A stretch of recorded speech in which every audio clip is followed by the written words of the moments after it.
Orgasmic enlightenment, where the sexual and spiritual come together. I'm Kim Anami, and I'm a holistic sex and relationship coach and a vaginal weightlifter. In this show, we explore all things intimate. I believe that our sexual energy is life force, creative energy, and we can use it to shape our worlds, strengthen our relationships, and self-actualize. I blend the most avant-garde information from neuroscience, ancient sexual practices like Tantra and Taoism, to renegade wellness modalities to show you how to create gourmet sex in your lives. Come one, come all. Midwives versus midwives. When people think of having a home birth these days, their first thoughts are often to find a midwife who will support their decision to give birth at home and to be there as a potential safety net. And now hospitals have their own on-staff midwives. However, in the times since 99% of women used to give birth at home with or without any assistance in the early 1900s to now, where only about 1% of women give birth at home, a lot has changed. The modern midwife has become more of a medwife than a midwife.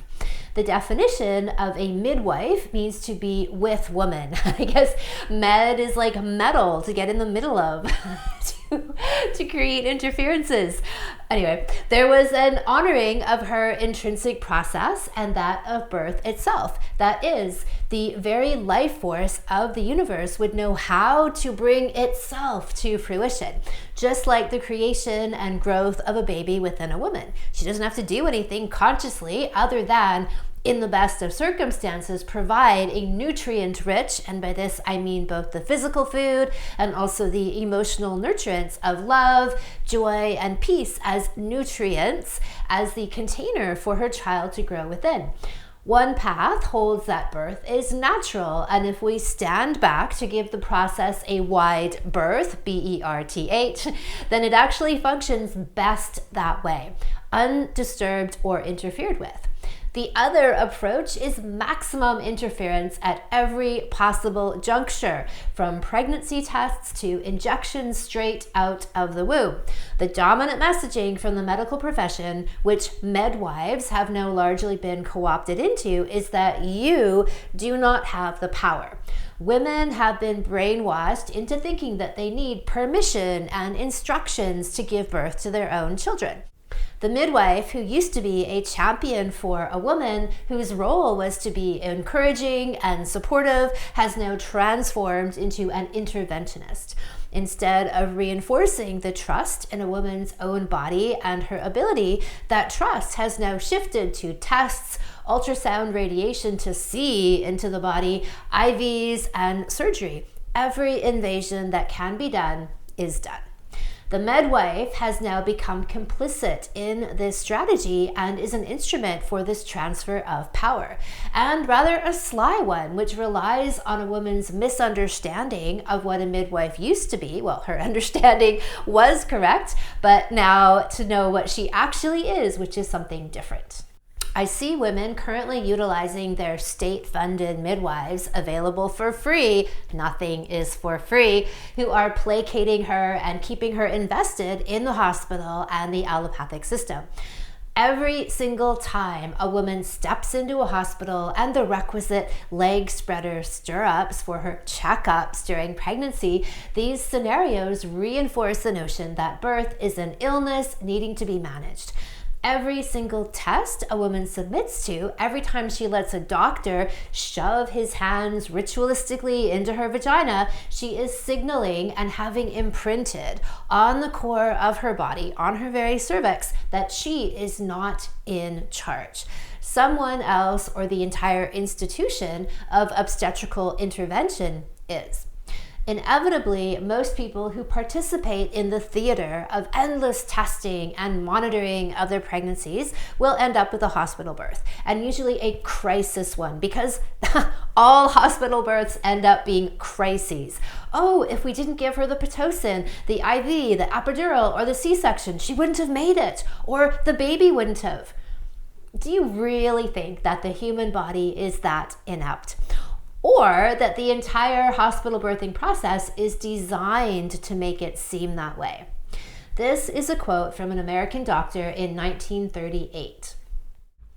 If these facts can be substantiated, if this information can be promulgated, if females can be induced to believe that their sufferings will be diminished or shortened, and their lives and those of their offspring be safer in the hands of the profession, there will be no further difficulty in establishing the universal practice of obstetrics.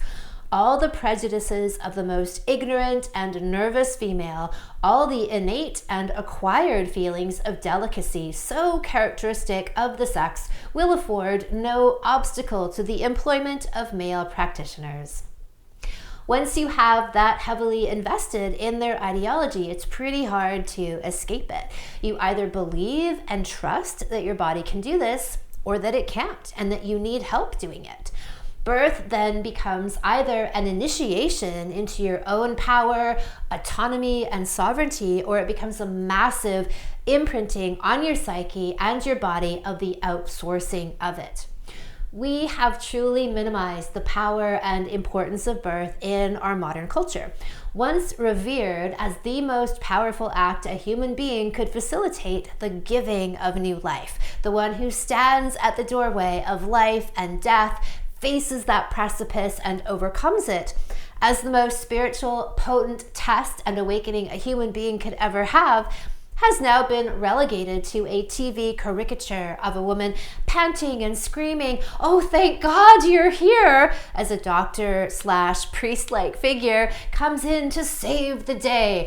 "Oh, you little girl," pats her on the head, "you couldn't possibly be up to the task. Let us do it for you."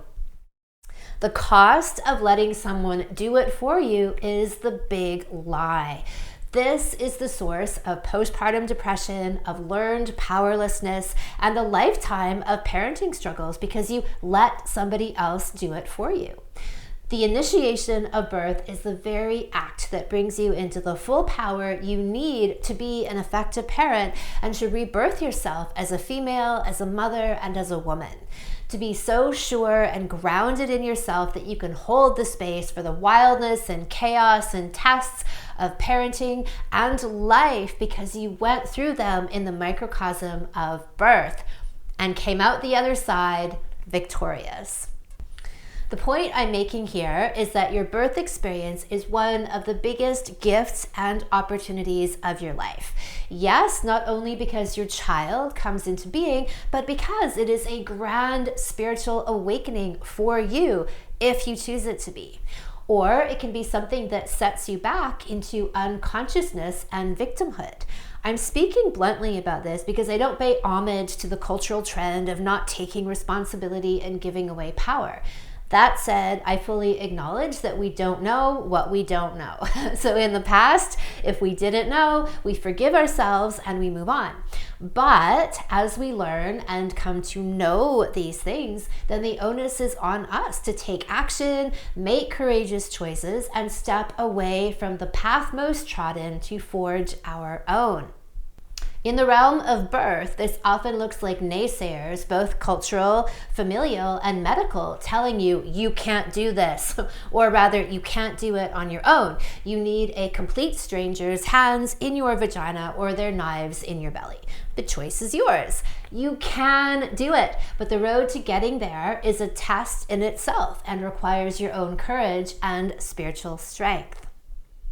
In today's episode, I am speaking with Yolande Norris-Clark. She is a writer, holistic birth witness, teacher, coach, and mentor. She has given birth to 8 children at home, and 6 of those entirely free birth, which means that she had no professional medical interference during her pregnancies or at the birth. And she has another baby on the way. I interviewed Yolande a few years back on the podcast in the Natural Birth Equals Ecstatic Birth episode, and she's back today to talk about midwives versus midwives and all things empowered birth. I have watched her emerge in the last 18 months as a strong voice, speaking out about the things that most people won't even dare to think, let alone dare to say. My admiration for her bravery and eloquence has grown all the more. Welcome, Yolanda. It's wonderful to have you here. Oh, thank you so much for having me, Kim. I'm delighted to be here. Yeah. So let's dive right in and talk about a statement that you have made, which is that midwifery is dead. So tell us why you think that, and what's the difference between a midwife and a medwife? Wow. Yeah. Midwifery is dead. Long live midwifery is actually the full statement. And so, what I mean by that is that, well, in my view, authentic midwifery will never die. I see authentic midwifery as a calling, really as a vocation, as an embodiment, as a spiritual practice. But it's also just a completely normal, totally practical human activity. Like to my mind, midwifery is really inextricable from our humanity. I see authentic midwifery as really essential to human flourishing. And I believe that as long as human beings remain fertile, as long as sexuality remains the primary modality for human procreation, as long as there are some humans left on the planet who are, committed to embodiment and to living to some degree anyway in accordance with the rhythms of the natural world, there will be women who are willing to sit with their sisters as they give birth in power and self-determination. Now, I think that there are many forces at play right now that are quite successfully, in some cases, convincing quite a large proportion of people that relinquishing our humanity and a kind of embracing a kind of a cyborgicity is a good idea. I really do think that we're living through a very, very potent time during which, maybe more blatantly than ever before, we're kind of being offered this sort of Faustian bargain, right? We're being presented with the option of moving in the direction of a sort of cyborg future, or remaining human, and all of that it's really front and center right now.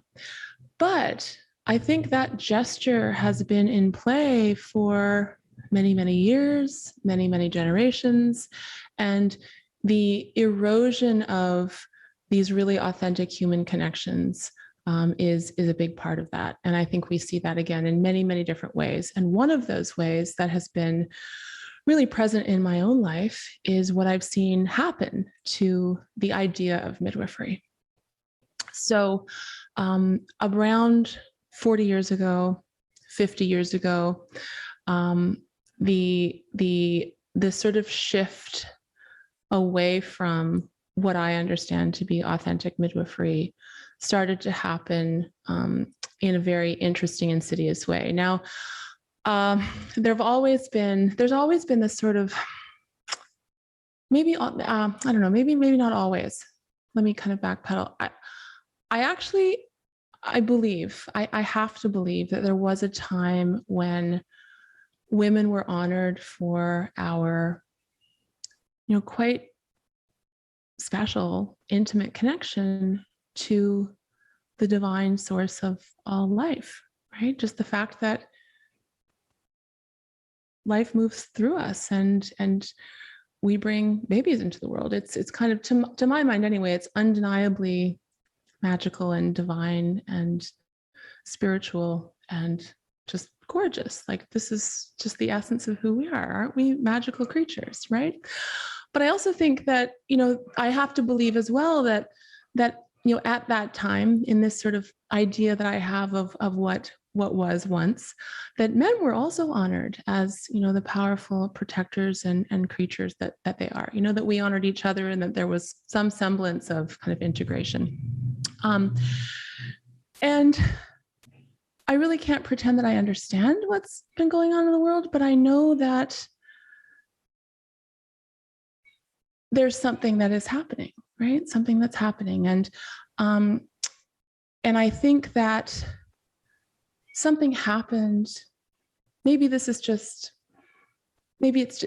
time just does this. I don't know, but I have this sense that sort of that something happened to our ancestors, that there was some kind of rift or cleavage that was embedded in human culture on the basis of differences and distinctions that are actually perfect. So, for example, these perfect differences between men and women, I think, has really been twisted and instrumentalized by, I don't know, I have this urge to say the forces of evil. And it's hard not to go there when, things are so bombastically strange in the world right now, right?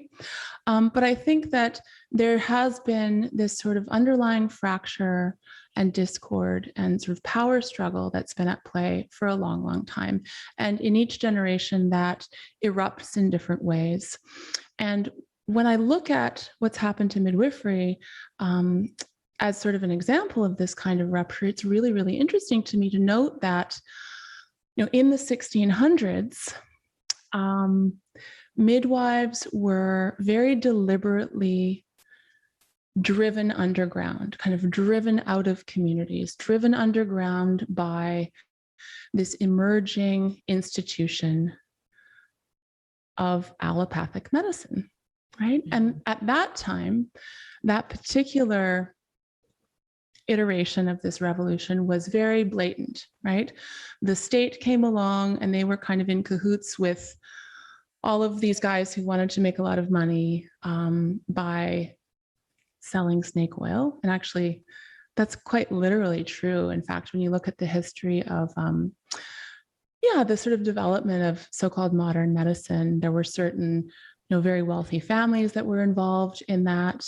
And they were one of the reasons that they were that they had this plan to implement this kind of, to create this institution that has become what we understand to be modern medicine, is that they had all these petroleum products that they needed to offload, right? And they wanted to figure out a way of making money, essentially. So it's very funny to me that the expression, a snake oil salesman or someone who's selling snake oil is used to sort of denigrate, most often these days, natural healers, naturopaths, independent healers of various kinds. And yet it was quite literally the first doctors who were selling potions and lotions made up of snake oil. And these were the first iterations of pharmaceuticals, right? So when you look back at what happened to midwives when modern medicine was first coming to the fore, that was done in a very overt way, right? It was like, these women are crazy. We have all of the modern amenities, you should come to us instead. And what has happened recently is actually pretty much exactly the same thing, done in a slightly different way, with a little bit more subtlety. So there was, in the 1960s and 70s, a real resurgence in natural birth and forms of holistic midwifery, and essentially a revitalization of independent grassroots midwifery. And about 40 or 50 years ago, in the 80s and 90s, the government started to realize that this movement was gaining too much power, too much enthusiasm. There were too many women who were interested in this. And so instead of driving midwives and midwifery away kind of aggressively, the tactics in this case were a little bit different.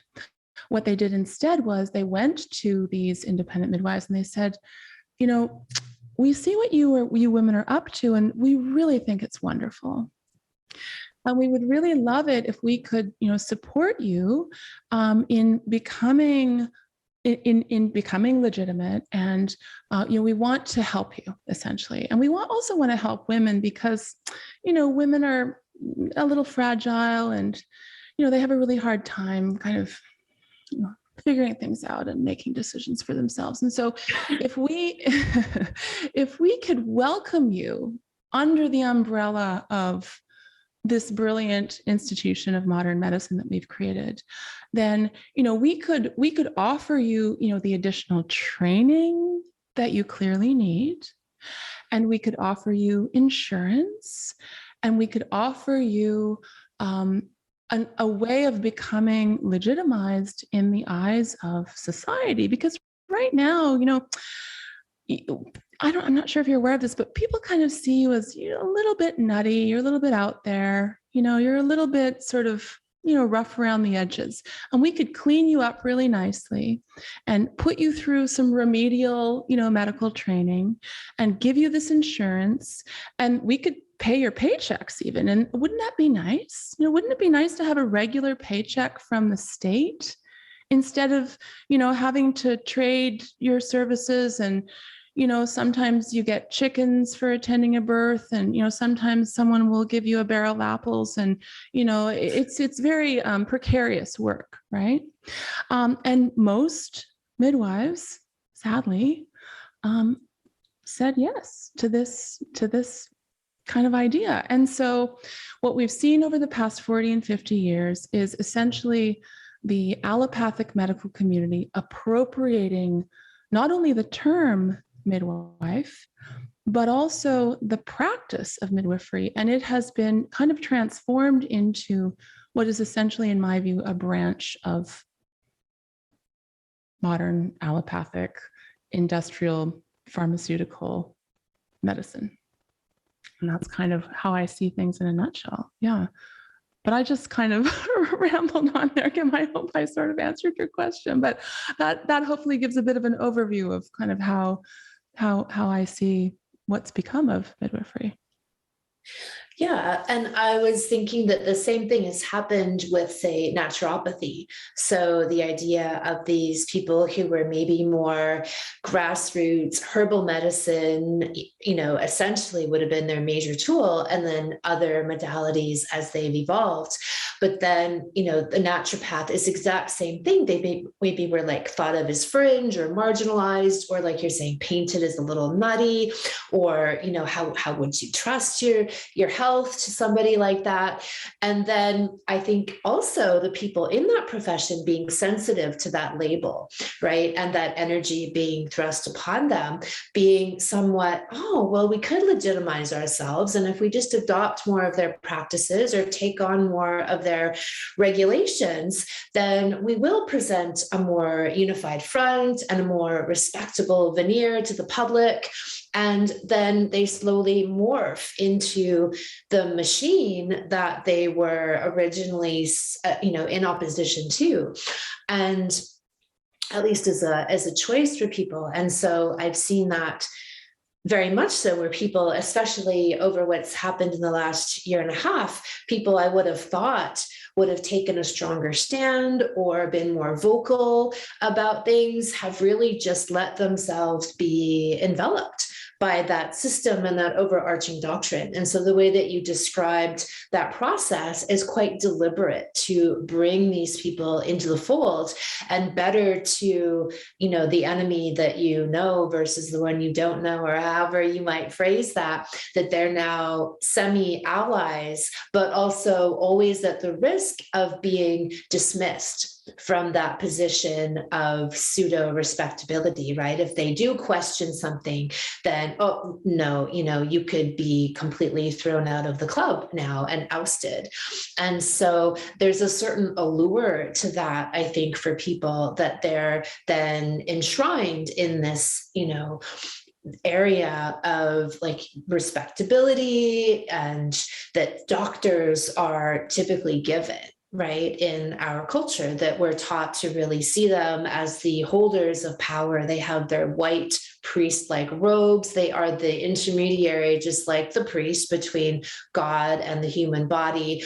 And the doctor is that now between a person and their own body. And so, and I think that divide now is becoming ever greater between those who choose to give away and outsource their power and their responsibility in their health in general, and then very much so in modern birth, versus taking it back for themselves and birthing their babies in a way that's very independent of outside interference, and where I think that most people would come into birth and the idea of a midwife and have perhaps that more traditional idea of the midwife as being a supporter of women, being an ally of the woman, and helping the woman to perhaps listen to her own body, help her to remove any blockages and fears that she might have, and just to be a real support. Versus I know now that in operation, midwives are really subject to so many regulations, just like in a hospital, right? The way that there's certain time limits on things. If certain things happen, they're required by law to follow certain directives. And so a woman might join forces with a midwife thinking that she's kind of made that choice to be outside of the system, only to realize sometimes not until she's in her birth and she comes upon a moment that then there is a crossroads, then to find that she's actually really in the system, and maybe doesn't even realize that until afterward. Absolutely. And that happens with just such immense frequency. It's really kind of mind-boggling. I mean, a huge portion of the work that I do is debriefing with women their birth experiences. And I mean, quite literally daily, I get stories from women who, like you said, have only recognized the kind of the underlying relational dynamic they have with their midwife, sometimes, like you said, in the midst of the birth process. And it really does function often as a kind of bait and switch. It really does. And it's not, this is such a delicate thing in some ways, because I think in some cases, individual midwives themselves are not really fully aware of this dynamic, right? Because just as the process of moving through medical school is a form of hazing and indoctrination, it's not terribly different now when someone moves through the process of becoming a regulated midwife, because in most jurisdictions, in Canada certainly, and I think for the most part in the US, becoming a midwife is now a process of it requires often like a 4-year kind of medical experience. Most midwives are trained with other sort of institutionally minded midwives, sometimes often with OBs in a clinical setting. And so it doesn't even really resemble what a lot of people have in mind when they think of the word midwifery, right? So, authentic midwifery is, as far as I'm concerned, by definition, grassroots, unregulated, non-affiliated with any outside institution or governing body.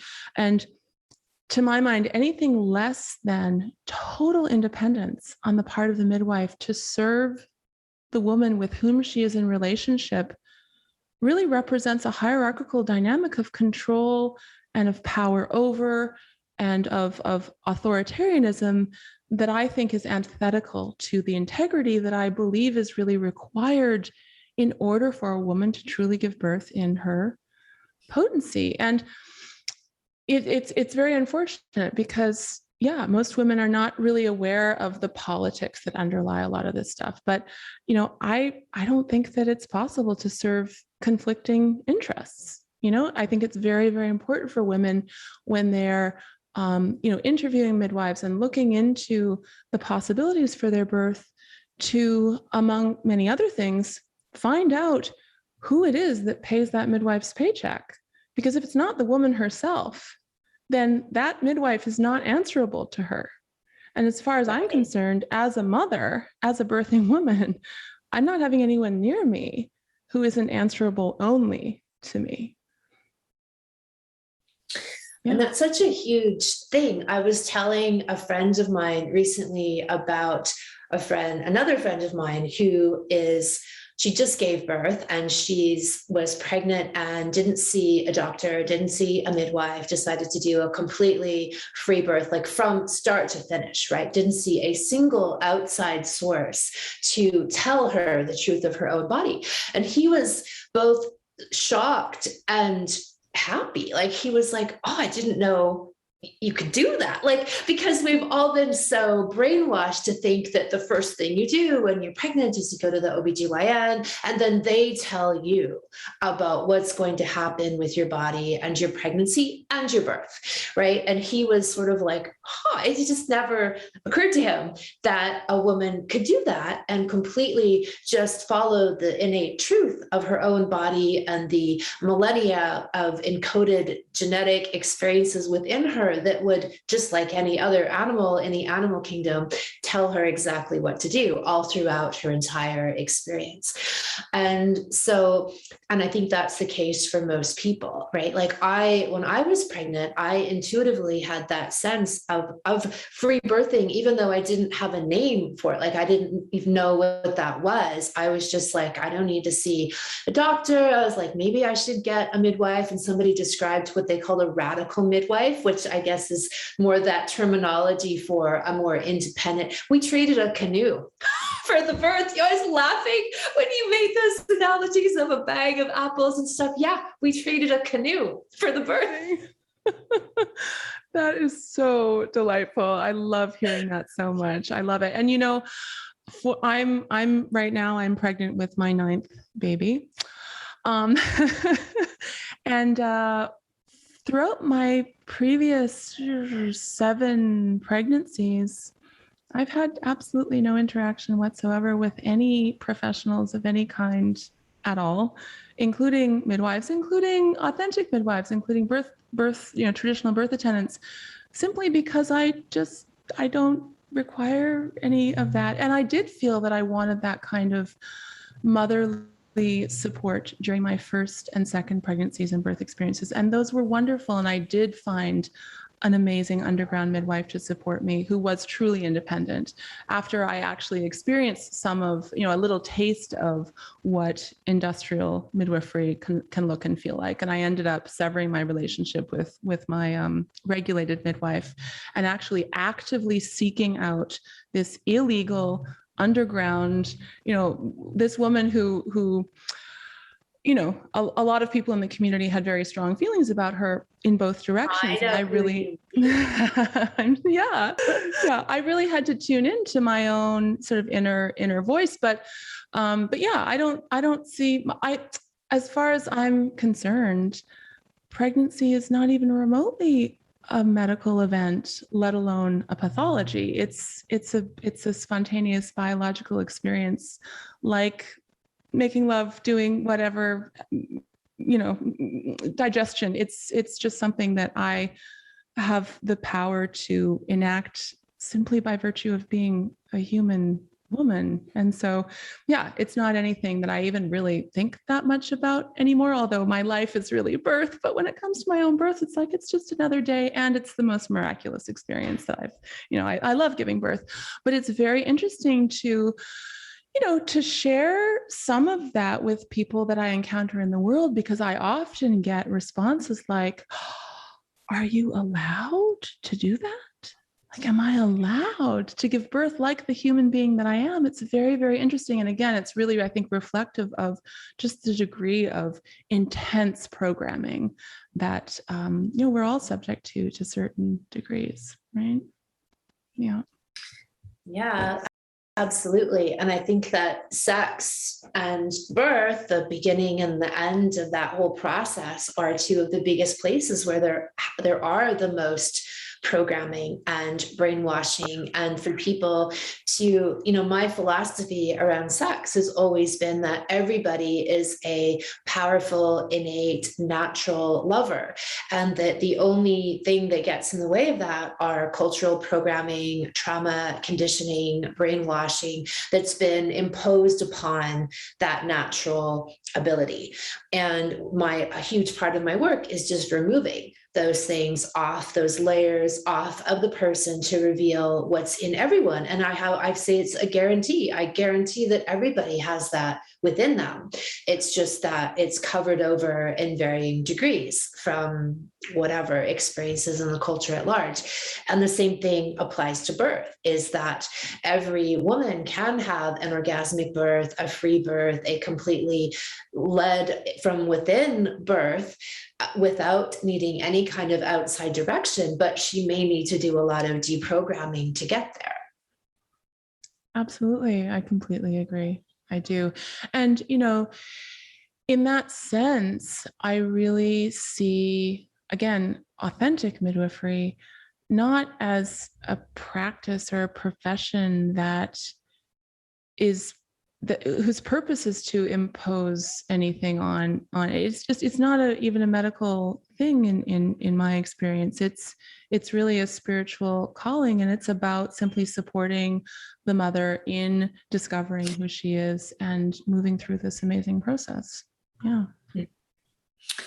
And so in terms of because you are a big proponent of free birth, and we've talked to you before, and ultimately, when I started doing a deep dive into modern birthing practices a few years ago, when I came across the idea that free birth was a concept and was an articulation of what I had felt intuitively, how the birth and pregnancy process ought to go in my own life years ago.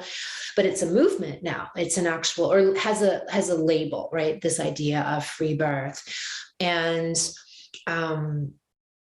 so how would you describe free birth and the difference between, even having a more authentic midwife versus a free birth experience?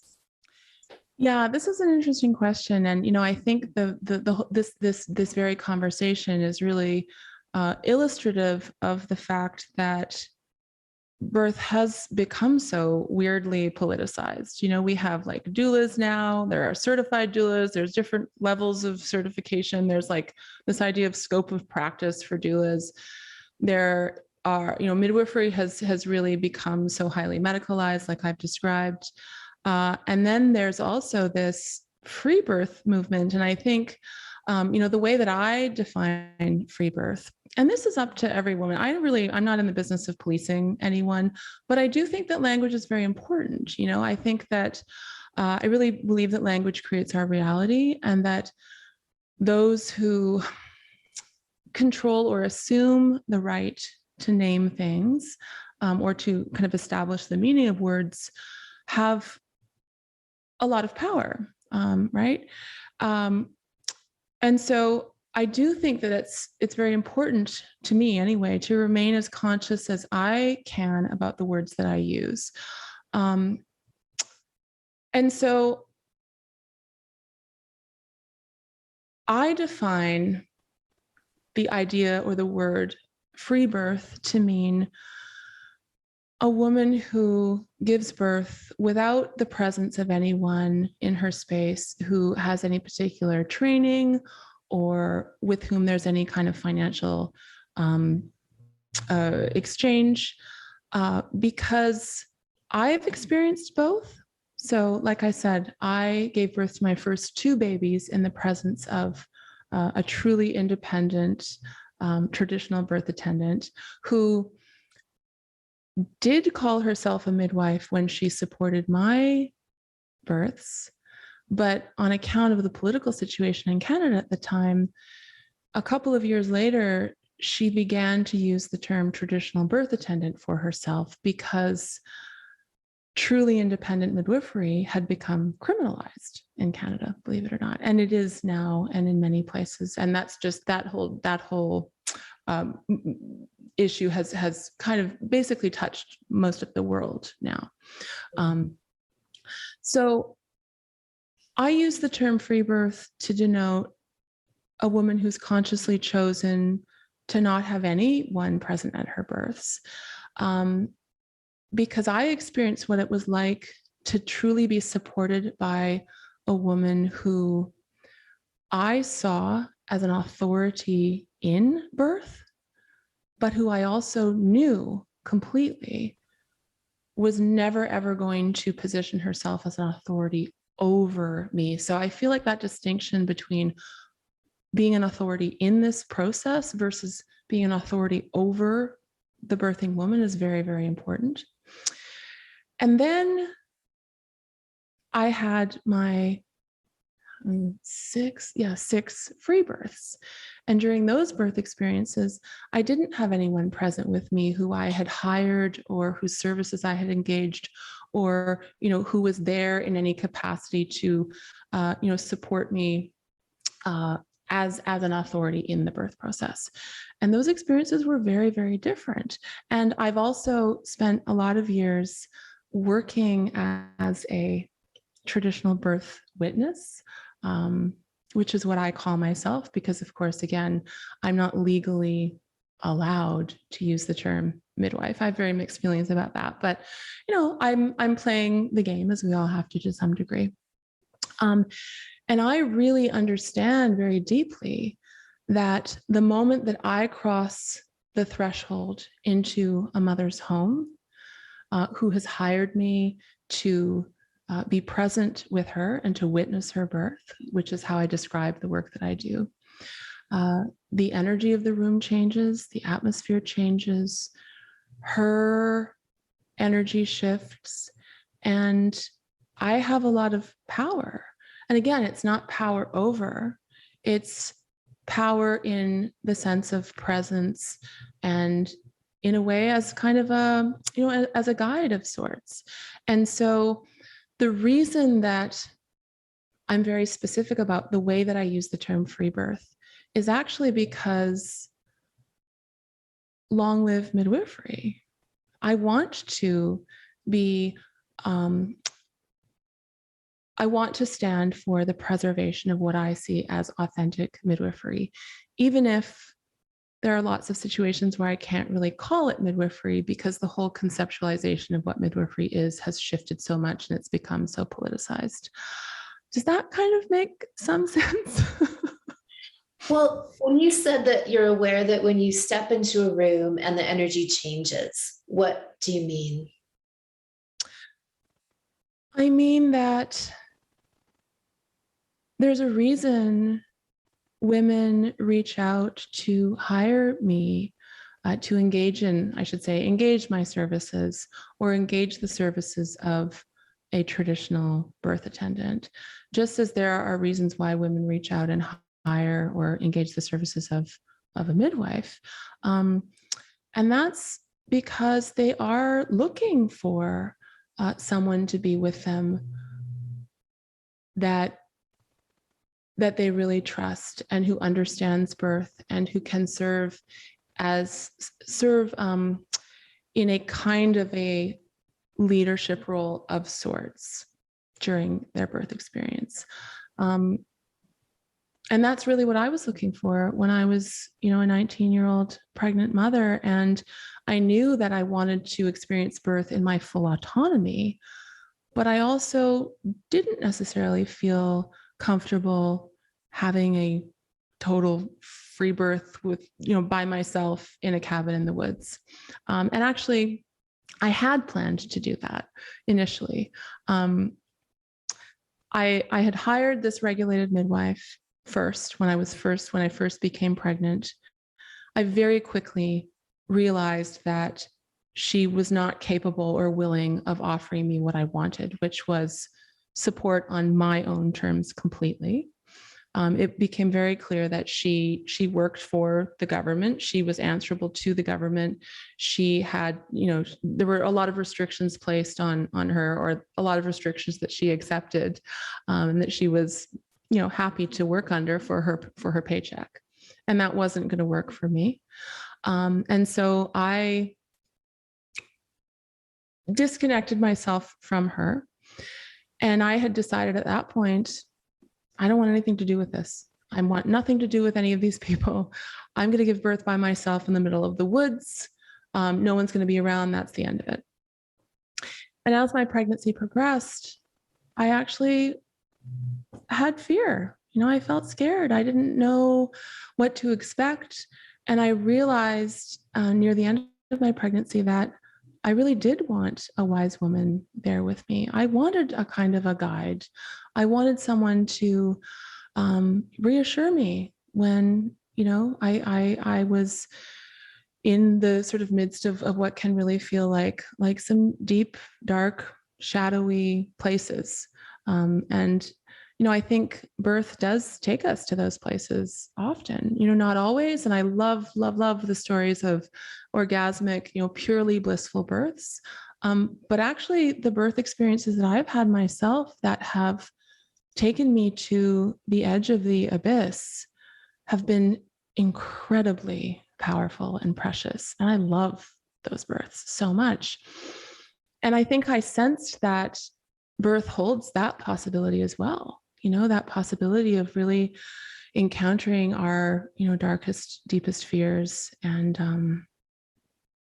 I felt like I really wanted a wise woman with me.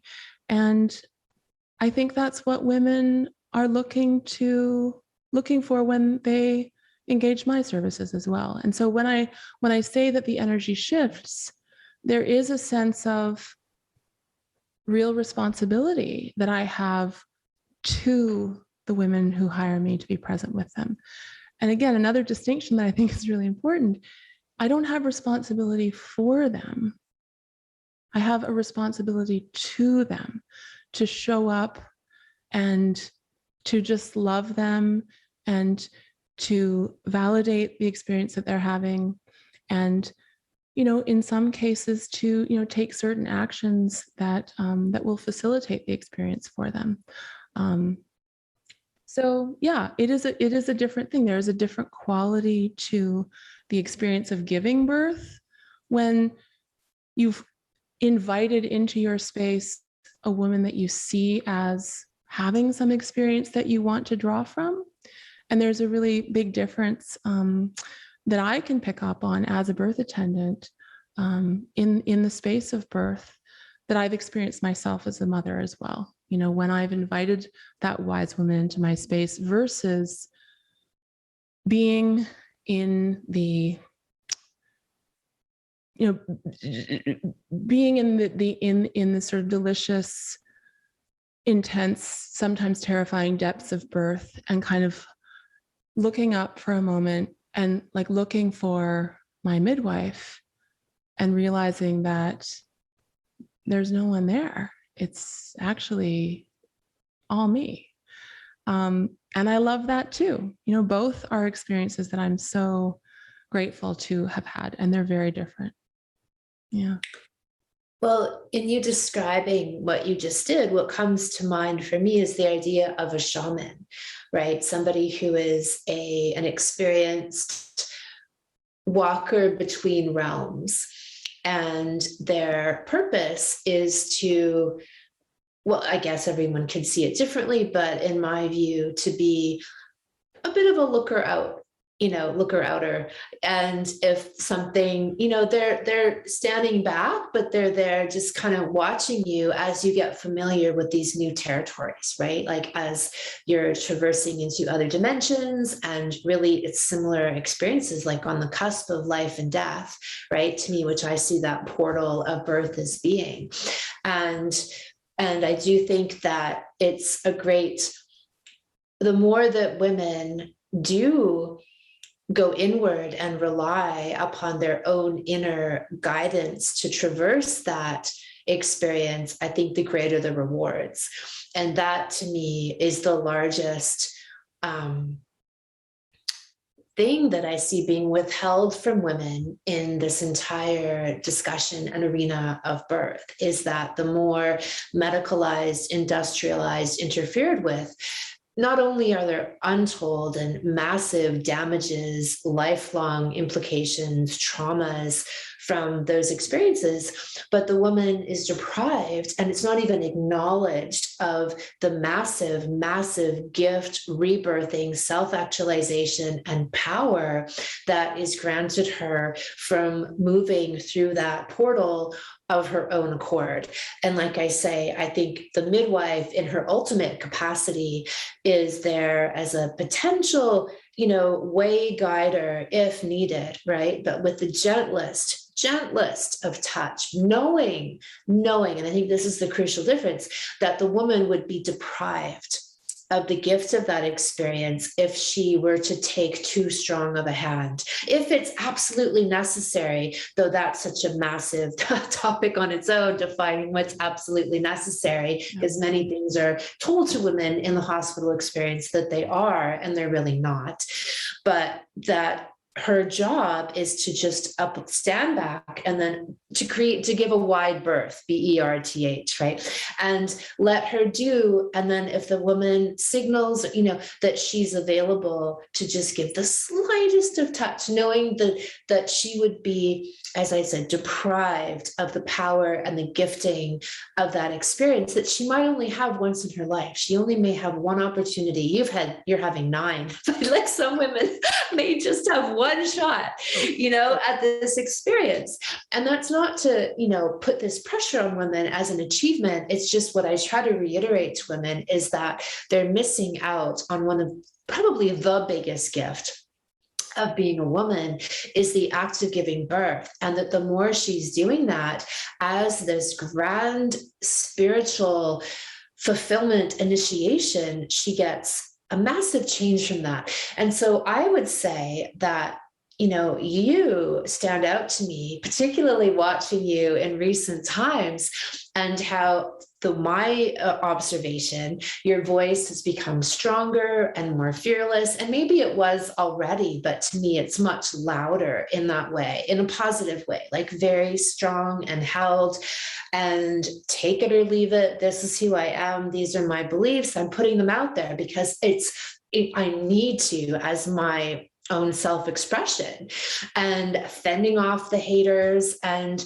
I feel like there's, such a huge correlation between that self-ownership as a direct result of birthing in that way, of self-actualizing as the gift of birthing in this much more autonomous way. Well, You're trying to think of a humble way to say, I would not be the person that I am, and I adore myself, if I had not had the birth experiences that I've had over the years. Birth has really allowed me to love myself completely and to feel the kind of confidence I feel in being exactly who I am. Absolutely. Yeah. Yeah.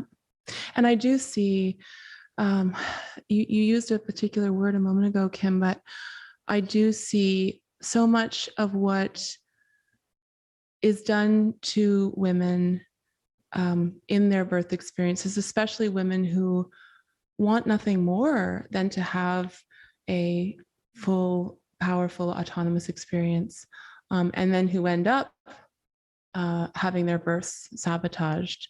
I see it as a form of theft, really. I really do. And it's sort of theft in the name of, industrial pharmaceutical profit in many ways. Indirectly, these, again, individual actors within these systems are not themselves, intending harm. And that's also why this is such a nefarious kind of setup. And so it's so important to me to, speak all of this out loud, so that women are in a position to, explore these details more fully and to really make powerful choices for themselves. Because, on one hand, victimization is absolutely real, coercion is absolutely real. And we all have a choice as to, how we respond to experiences that we've had in our lives. And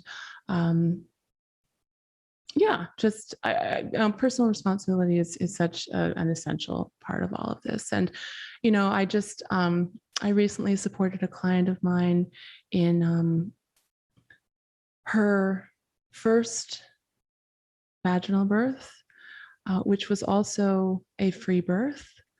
And she had 4 surgical births prior to this. And not only that, she herself was born by C-section. Her mother was born by C-section, and her grandmother was born by C-section. And so this woman just completely transformed her entire lineage. And I think that works both forwards and backwards. She's shifted her story for her children, for her daughters. But I think there's also something interesting that happens, I don't know, maybe on the quantum level, when we make those sorts of shifts, because I feel like that affects the way that she conceives of her past as well. It shifts her entire story. So yeah, birth is incredibly powerful. And one of the sort of ways that the insidiousness of these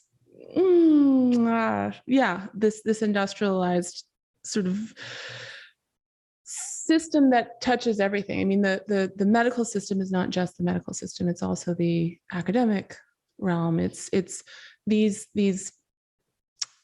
influences are, that we're really seeing playing out in such a dramatic way in the world right now have sort of infiltrated every institutional system, I think, in sort of modern life. But it's part of the way these systems work is to downplay and dismiss the significance of the body, the significance of our sexuality, and the significance of birth. And, we hear these sort of whispers all the time that are really knit into the culture, in movies and TV shows and just every piece of culture that touches on birth. It's like, birth is sort of a joke. It's gross. It's disgusting. It's insignificant. All that matters is a healthy baby. Surgical birth is totally normalized. Oh, and you probably want a surgical birth anyway to, save your vagina. I mean, all of this insanity. And it's heartbreaking, because the truth is that birth is literally everything. It's everything. It's the source. It's our deepest and most profound connection to ourselves, the universe, God, whatever you want to call it, Yeah. Right. And along with that, the idea that the more gentle and loving the birth is that's what's imprinted on the baby, which is what I think you're signifying, which is so miraculous with this woman's story of having that much imprinting upon her nervous system, of that kind of surgical crisis-oriented life or death. This is a dramatic, stressful experience. All of that, those chemicals even, connected to that. So the amount of rewiring that she would have done to get to that place of having what she did as an exorcism, even of those previous experiences, it's miraculous. But that's what most people are, whatever, some degree of that are up against. But the opposite of that is coming into the world with such much more loving, calm connection to the divine, like really then understanding that portal opening is the opening between worlds, is the portal between life and death, is a gateway to the other worlds and these energies coming through us. And then such a different loving, calm, peaceful experience imprinted upon both the mother and the baby. The mother then walking away with the sense of having achieved this incredible thing and knowing she can do anything. And then with the child just coming through in love and sometimes even in orgasm, in sheer bliss, right? Which is how many women describe their experiences when they've done this work to extract themselves out of the dominant narrative. Absolutely. And I'm really glad you mentioned that because, in my sort of description of like, oh, birth is this and that, I think it could be interpreted that I'm sort of like forgetting about the baby and all of this. And that's sort of one of the unfortunate one of the unfortunate sort of charges that are often laid on women who make these sorts of birth choices that fall outside of the so-called mainstream. It's like, well, how can you be so selfish? You're just wanting to have some kind of experience for yourself.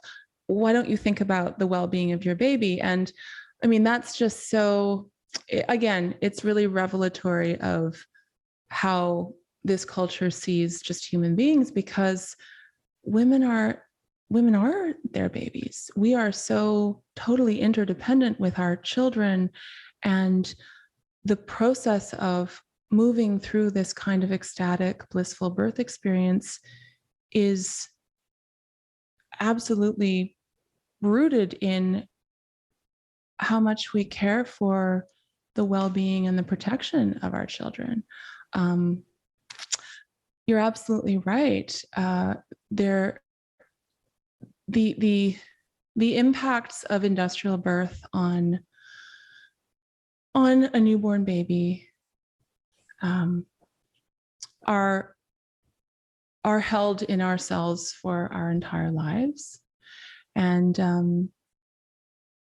the vast majority of human beings on the planet right now are walking around carrying really serious wounds and trauma in all kinds of ways, but beginning with their experience of being born. And I think that, birth itself has been manufactured to be a process of indoctrination and hazing in and of itself. And again, it's one of those situations where it's so prevalent and it's so close to all of us that most of us can't really see it for the distorted, dark thing that it really is, right? I really, really believe that. Yes, it impacts on, every system of our bodies. It changes our brains. And when babies are welcomed into the world in ecstasy and total love and peace, that also has a very, very significant impact on everything that comes after. The relationship that mothers have with their babies, our ability to be resilient in every way. And it's really, again, it's something that I think is in some ways deliberately obscured and really misunderstood by most people. And it's interesting too, because sort of catch phrases, trends in psychology have really included lately. Attachment theory is a big one in psychology, in psychological circles or whatever, and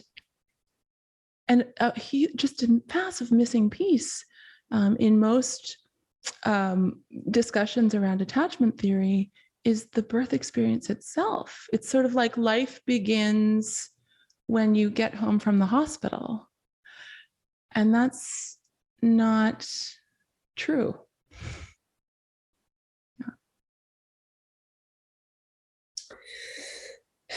Yeah, I mean, that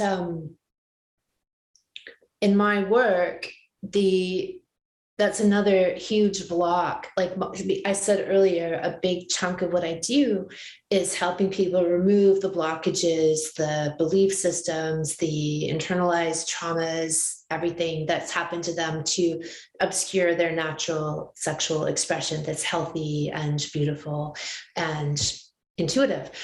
And with birth and talking to women and couples, even, that their births then become one of those experiences that often need to be cleared because they didn't even consider the fact that they had a really traumatic birth, that it was having this overhanging cloud on their relationship, on their sex life, because they get the pat on the head, like, well, you have a healthy baby. You've got nothing to complain about, rather than they walk out of generally the hospital traumatized. And often there's a term called birth rape, that's used to describe what happens to women sometimes. And that they're in shock and they have PTSD, but there's no language, no vocabulary to even consider, which I think that's really what postpartum depression is. It's the aftermath of a really, really traumatic birth experience, or even mildly traumatic, but that they're walking out and they have no vocabulary to process this because no one has given them the space for that. In fact, it's the opposite, right? That, oh, no, that's normal to be cut open. That's normal to have all these tubes and things put into you. Like, that's just normal. It's become normalized, but it's not normal. And so that's become really insightful for me in the work that I do, to recognize, as part of my checklist, and looking at people, it's like, well, have you looked here? And almost everyone would say no, they haven't considered that as a place to look, because I'm trying to find and help them clear their traumas and their blockages, right? And so it's such a huge one that most people don't pay credence to because they've been told it's nothing. It's no big deal. Absolutely. I completely agree with you. I don't ever use the term postpartum depression because I don't think that it is a thing, really. Whereas I absolutely acknowledge that, like you said, PTSD following the experience of being abused and tortured, which I don't use that term lightly. I do see industrial birth as a form of torture, and it's even more torturous in the fact that women are told that this is what we should expect, and this is for our own good, and we did this to save you and your baby, which is just so often not the case. And when you start to actually, if you really understand the physiology of birth, and then you start to look at the procedures that are part of the just standard hospital system, you start to realize that very few, if any, of those standardized procedures are actually even rooted in the so-called science. They are often not only unnecessary, but specifically counterproductive, and actually create far more problems than they solve. And yeah, I do a lot of birth trauma debriefs with women, and sometimes it's, often women come to me saying, I had a pretty good birth. There are just a couple of things that, I kind of think about, and I don't know if maybe they were really necessary. And, I had postpartum depression for 2 years following my baby's birth. And I hear that a lot too. I had postpartum depression. Like, it's something that you just catch, or it's something that you just, that is to be expected, that goes along, it goes hand in hand with just becoming a mother. Like, motherhood in and of itself is just really depressing. Yeah. And like, it is literally, we are designed to experience birth as a peak of ecstasy, as a peak of pleasure, as a peak of joy in in a person's life. And, I think you and I talked about this before, Kim. The minutes following birth, during the minutes following birth, a human woman, her body will excrete more oxytocin than at any other time in our lives. And so our bodies are designed to experience birth as blissful. And we're also designed to experience mothering as blissful. That is really, that's the design. And now, even the loveliest and most wonderful, independent, free births, whatever, that doesn't mean that motherhood isn't challenging. Motherhood is challenging and can be very challenging. But when, in the vast majority of cases, when women are supported in giving birth in power, and when they are supported in having that blissful, ecstatic experience, they then are imbued by nature with the capacity to experience those challenges and to also feel so much joy and to handle it and to thrive and to respond to what comes up. And yes, there's, recovery is sometimes necessary. I mean, often recovery, resting is important. Recuperation is important. Being cared for is important. Having adequate support is important. There's all kinds of things that are, that are great and important. And we want, all of that stuff. Yes. But fundamentally, birth is designed to imbue us with the capacity to move forward powerfully and to take on the various challenges that just life and motherhood and everything, hand to us. So yeah, it's a really, really interesting experience to just see the world as it is. And I want to also say too, this is really, really important to me to always share and always talk about. Everything that we've just said, I think is very true.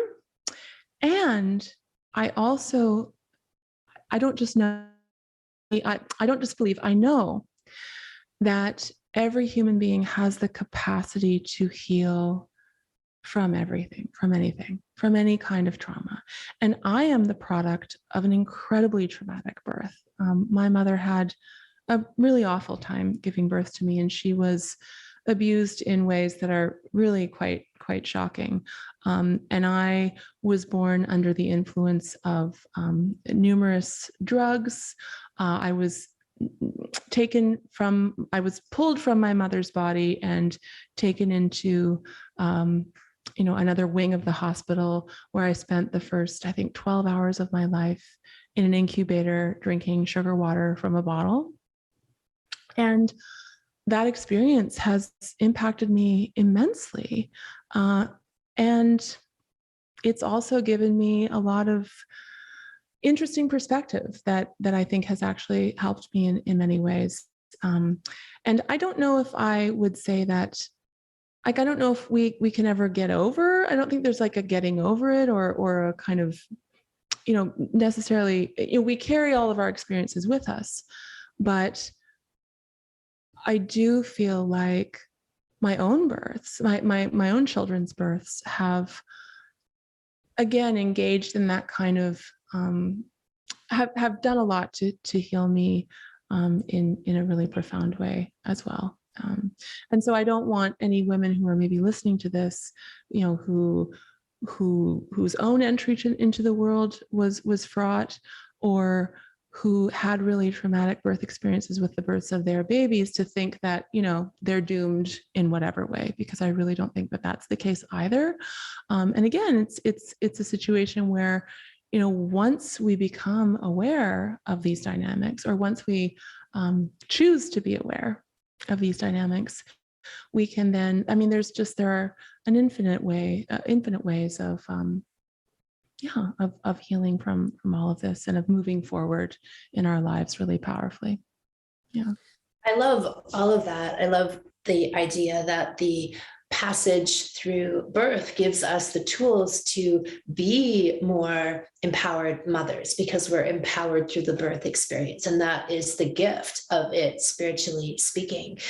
And also what you said, that if that wasn't the case for people in their own experience or the children that they've had, I believe that too. I believe that everything can be healed.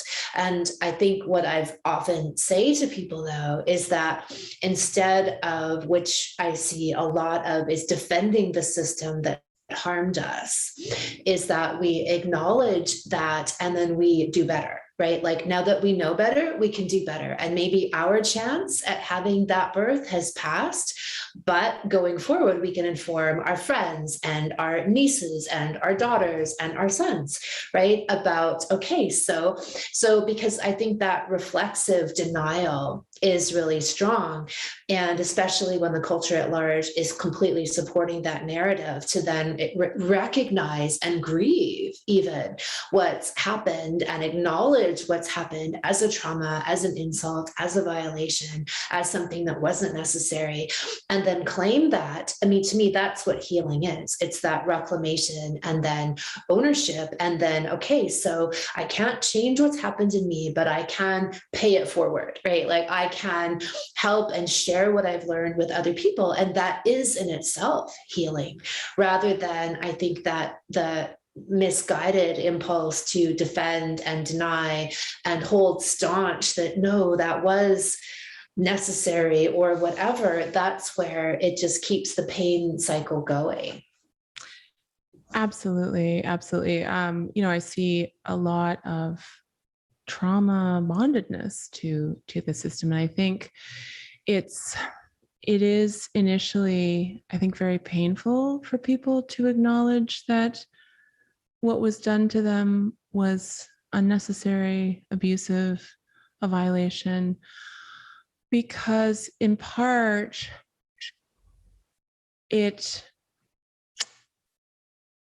sort of uncovers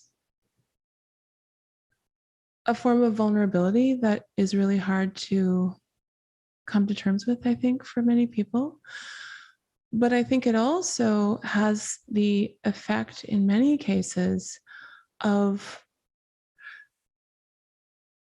putting people in a position where they have no choice then to question a lot of these structures that we sometimes build our lives around. And that can be very confronting as well. I know so many women who, for whom, opening themselves up to their own power in birth, and in some cases, the ways that they were violated and the ways that power was taken from them in birth, was the entry point to questioning so many of the other systems in the world. And that's it's a project. It can feel like everything is falling apart a little bit. And I mean, that's also being reflected right now in the larger world. Like, everything is really falling apart. And I think it's great, actually, in many ways. I think it's really interesting and exciting. And, we are creating space for a different way of living and a different way of approaching life. But I also wanted to just say something briefly about what you mentioned about what it is to heal, and how incredibly healing it is to simply acknowledge how these experiences have impacted us, and to acknowledge that what was done to us was wrong. I mean, just simply that is hugely healing, for sure. And in my own case, I know that one of the reasons that I love my birth story so much, and that I'm so, I think one of the things I really like about myself is that I'm continuously up for, interrogating and analyzing and questioning these systems of power, is because I cannot remember not knowing my own birth story. And there was never a time, I was a tiny child when my mom was just continuously telling me my birth story. And it was always presented as, this is the way that you were born. And it was absolutely wrong. And I was violated and you were taken from me. And I got out of bed the moment that I could feel my legs again, in that open, humiliating hospital gown that's open at the back. And I wandered through the hallways. This was my mother's story. She wandered through the hallways of the hospital looking for me. And she found me in an incubator, and she had a fight with the nurse and insisted on taking me back. And she always told me from when I was tiny that birth would be completely different for me. And I think what she meant, I know what she meant was that she believed that these systems would change. And the systems haven't really changed at all. In fact, in 2021, right now, birth is far more brutal and far more abusive than it was in 1981 when I was born, but not in my world. And so I'm so grateful to my mother for her courage in really being willing to see that what was done to her was wrong. And simply the way that she told her story was so powerfully healing for me and radically changed my life. So yeah, it's amazing. I love that. Well, what would you say to women who are pregnant or might be considering having a baby right now in the state of our very tumultuous world? I know you yourself are pregnant. So what would you say to people? Because some people might be thinking it's not a good time to have a baby. Well, this is actually another quick story from my mom. Around a year ago. So I think many people have had this experience where it felt at first, in sort of, I don't know, maybe, February, March of 2020, it's sort of like, it felt like it hit you with a ton of bricks. Like, oh, wow, everything has changed, right? And I definitely felt that. Although, as we sort of eased into this crisis, whatever it is, I started to realize something. Yeah, I started to realize that, oh no, there have been lots of signs throughout my whole life that something is amiss, that we're living through this very interesting time of transformation, right? And I remember calling my mom in around, March of 2020 and just saying, I can't believe this is happening. I can't believe this is happening. I have these kids and I feel like my life is falling apart. And, we had everything it's what? And my mom was so amazing. And she said, who are you to think that you get to have a life of ease and predictability? That's not what life is about.